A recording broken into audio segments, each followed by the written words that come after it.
in our state, the state of Andhra Pradesh,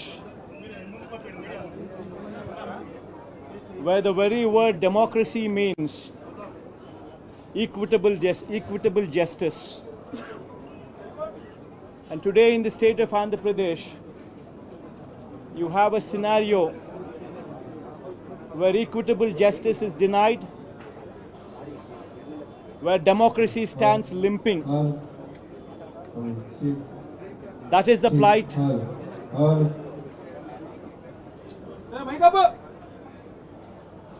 That is the plight of affairs in Andhra Pradesh. You have a government in place where within 45 days of coming into power, you have a situation where more than 30 people have been murdered, where you have more than 300 people on whom you have assaults taken place, which led to attempt of murder, where you have more than 560 properties, private properties vandalized, where you have more than 490 government properties also vandalized, where you also have more than 1,000 cases, where you have a situation of assaults taking place. Private properties destroyed. People walking into the houses, destroying the properties within.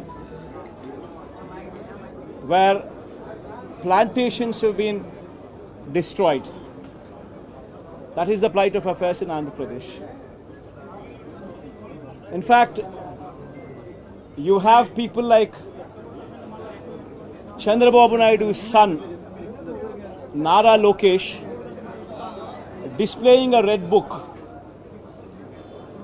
where he displaying a red book is actually captured in the form of hoardings and displayed all over the state. And the contents in this red book are a list of officials, a list of politicians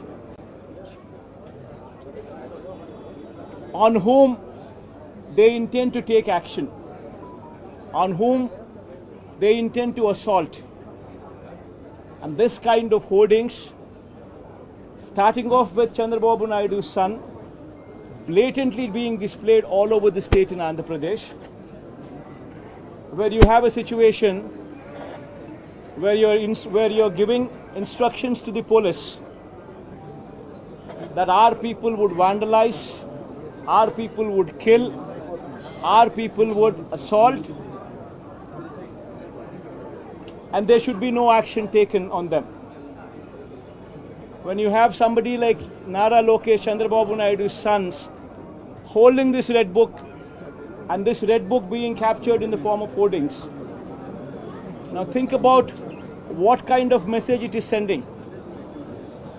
Now he starts off with a red book at the state level. You have a similar kind of red books being displayed and vengeance being taken at everybody from the grassroots level, at the village level. Now this is the plight of affairs. Now I'd like to question one thing. Today they are in power, tomorrow we could come into power. Yesterday we were in power. But when we were in power, we had never propagated such kind of behavior. We have never encouraged people to take vengeance like this. We have never encouraged assaults. We have never encouraged private property being vandalized. We have never encouraged government property to be vandalized. We have never encouraged killings. But today the situation is different.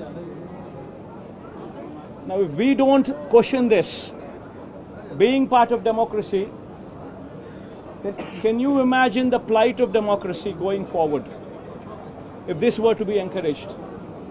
I urge the entire media, the national media especially, I also urge various parties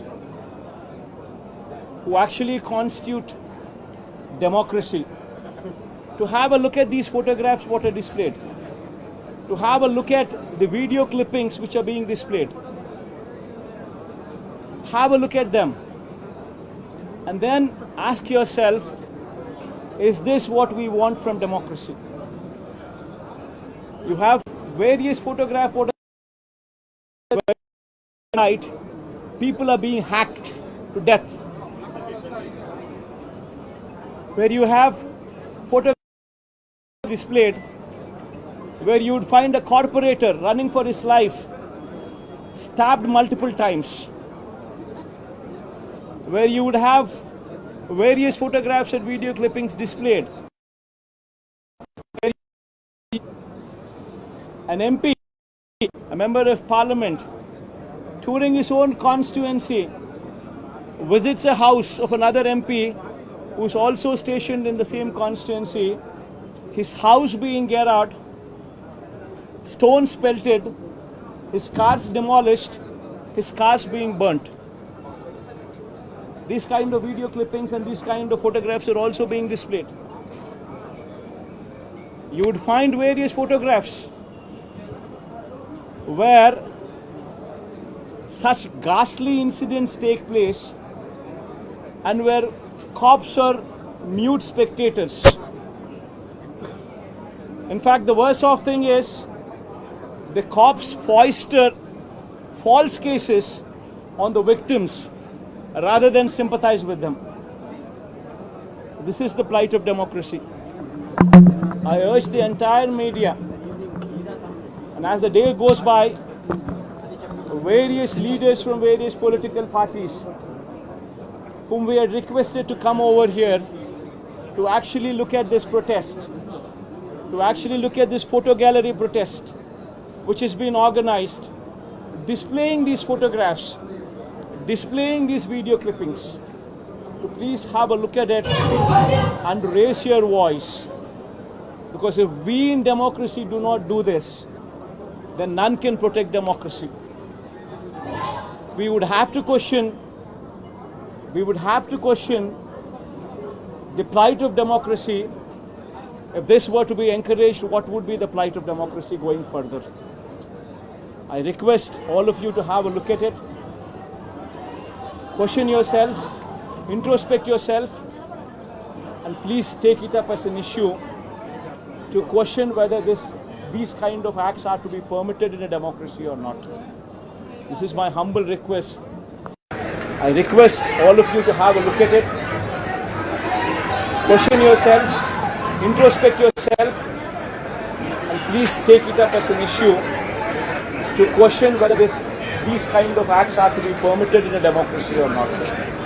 This is my humble request to the entire national media, to the entire parties who actually form democracy in the parliament. Please raise their voice against such kind of ghastly incidents which took place in the state of Andhra Pradesh. Thank you. Mr. Reddy now legally saying that the white paper will be released for the legal scam, bank scam and lab scam as well, and you are using your party. Ma'am, one second, ma'am. Ma'am, please don't divert these topics.